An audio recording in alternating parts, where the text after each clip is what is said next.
Y'all, this is day one of the NBA draft.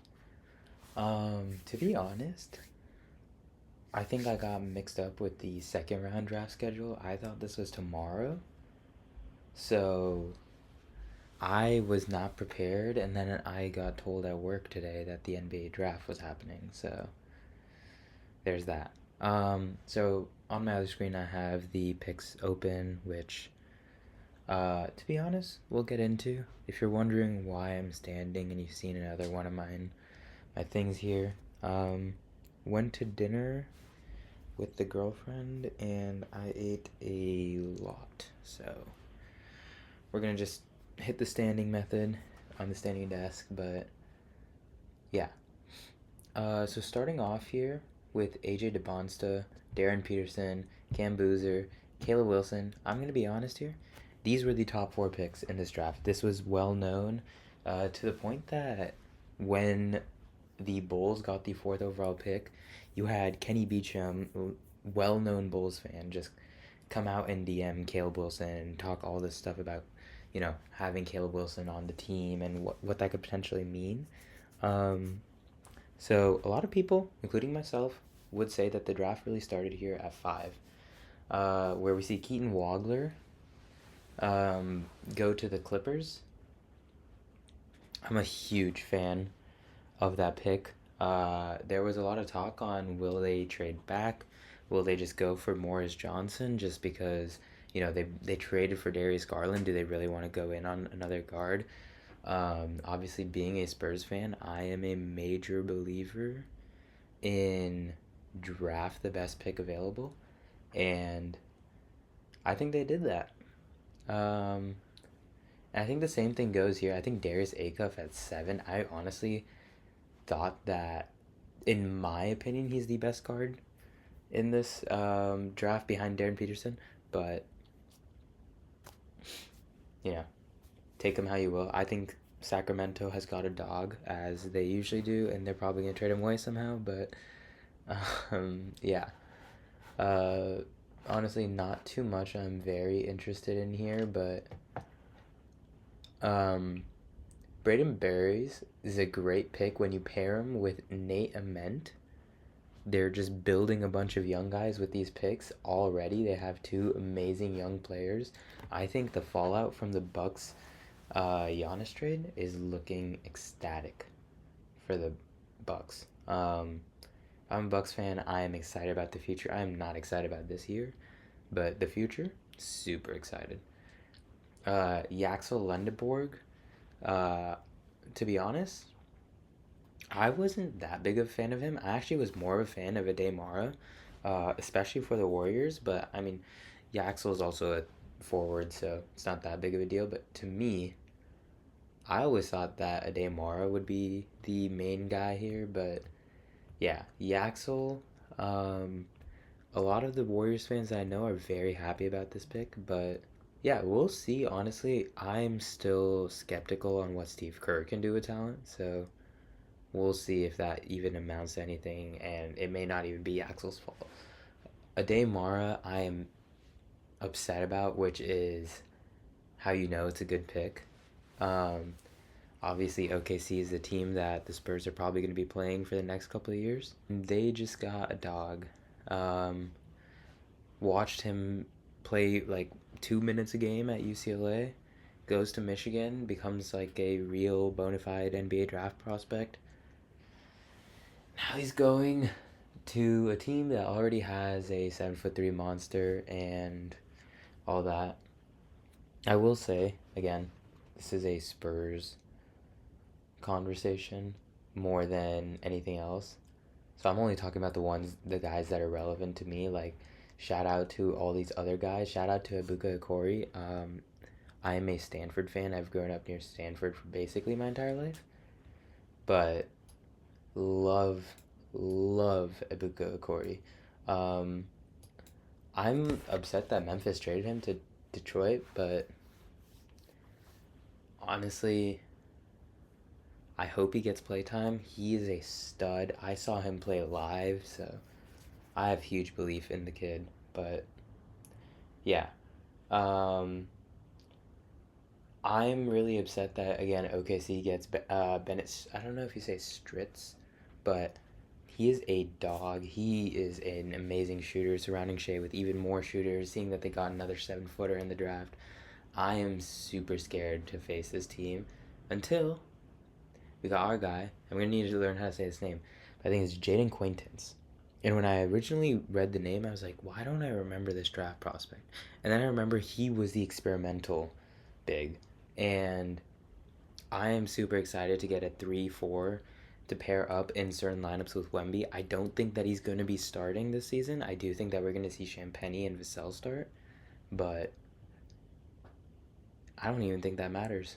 I'm just super happy to see us attempting to make a difference where we actually need them. Richard Jefferson, which I don't know if you've watched any of my other ones, but I hate when this man commented. I love Richard Jefferson. I love listening to this guy. I watch the Richard show all the time. Why? I just don't get what he does on air. He wants to stay on air or something. He just says obnoxious things. And today it was the entire cast where they were talking about getting a guard. And I'm like driving to dinner with my girlfriend and I'm getting so pissed off. I'm like, can you shut up about the guard thing? The whole point is that we are kind of bloated at guard. Like, yes, if we don't have the two combinations between Stephon Castle, Dylan Harper, and De'Aaron Fox, we don't have an elite guard playing. What kind of team has more than 3 elite guards? How does that make our position weak? Like, these are NBA players. My mind was actually blown when I was hearing this stuff. And, I know the Spurs are a very smart organization. We've done a lot of great draft picks in the past.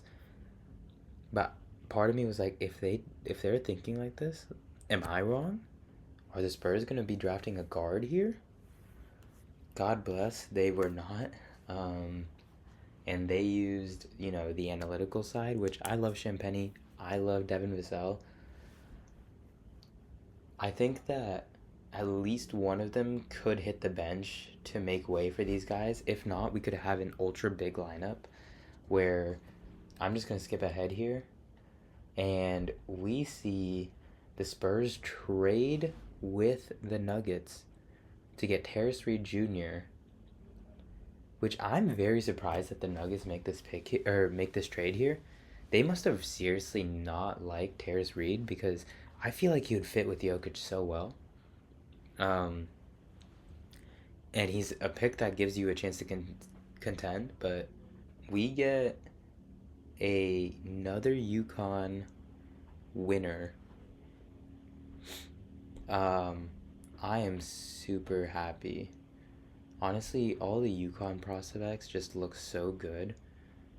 And like Alex Caravan, he looks like a phenomenal player that Cleveland trades to Sacramento here. But if you can tell, I couldn't keep up with the rest of the draft. So I actually didn't even know the Terrace Reed Jr. trade happened until I was on my drive home from dinner. So honestly, what I'm going to expect here is that the Spurs are going to try like a multitude of lineups where Terrace Reed is probably going to be playing some backup 5. Maybe we'll try the 1 minus Wemby minutes or the 48 minus Wemby minutes if I'm being less percentage based, but I think those could be some interesting minutes. I mean, I think he's still going to split time with Cornette. I think that Cornette is still a steal for his price. I think he can get some time on the court with Cornette. I think the same thing is going to happen with Jaden Quaintance. I really want to see how we do these rotations. If we do a bigger lineup where we put Vassell maybe at the 2, we can go super defensive where we put Castle at the 1, Vassell at the 2. You got Quaintance, and then you get Terrace Reed and Wemby. And that could be basically a brick wall. I obviously don't know how the chemistry is going to work, how people are going to play together, but to me, this is a very interesting looking team. And yeah, to me, our biggest need was getting at least a big. To me, I only thought that we are getting one big here, but getting Terrace Reed here, super useful. They do talk about in his weaknesses, he took 7 threes um, outside of the paint, which means that he may not be a great spacer. But playing him on a court with Champagny and Wemby, Terrace Reed can be the guy on the inside. You can have a 7'5" center on the outside. Basically, play Terrace Reed at center and playing Wemby at the four. There's a lot of potential to do some really weird lineups. I hope that Mitch experiments a little bit here. Because I think that more importantly than keeping people healthy is keeping people understanding on how these roles are going to happen. For instance, now there's an immense amount of depth, assuming that these picks pan out, which, knock on wood, they will. But if these picks pan out, then we will probably end up seeing a lot of depth. I don't think that either of these two players are going to start in their first year, especially if they were that consistent on not starting a Dylan Harper and not starting, or specifically just Dylan Harper, in his rookie season, even when he was outperforming De'Aaron Fox. I don't know what's going to happen with that now, but regardless, our second unit looks a lot stronger here, where regular season Keldon is also coming back. So, hey, that might be good. There's also news that we may not be able to retain Champagny, and we may have to trade him just because he's going to get a little too expensive for us. The same issue comes with Quintance, though. Because we get two bigger forwards, Quintance also doesn't shoot the three ball. So playing them together is literally like we're in the last couple of minutes of the quarter, we're going against a bigger team that doesn't space the floor well, and very specific kind of lineup now that I'm really thinking about it. But overall, yeah, I still like the idea of playing Wemby at the four here and there. Maybe putting Vassell at the three, because it just makes it so much easier. And again, we don't put Wemby on the traditional big all the time. We usually keep him on someone that's gonna let him stay in the paint.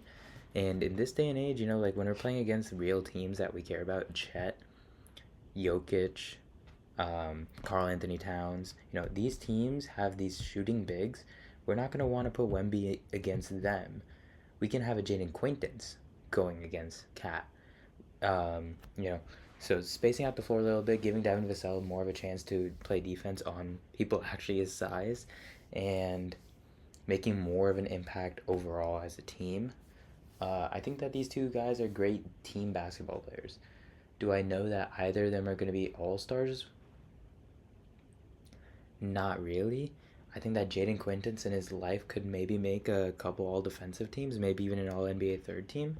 When it comes to, Terrace Reed, he holds up well, but I don't know if I see him in an all-defensive line. But, overall being a solid defender doesn't always reflect in the all-defensive sides. Again, Stephon Castle is widely regarded to be one of the best perimeter defenders last season. He was not all defensive teams. So, could be interesting. I'm very curious on how this is going to work. So we traded the 35th overall pick and 2 future seconds. So we do have 2 more picks in this draft that will come tomorrow. So looking forward to seeing who those guys are. I'll definitely make another video about that. But as of now, this is all I really have to say. I'm excited for these guys to get some playing time, and I'm pretty excited to see Summer League this year. But I'll catch you in another video.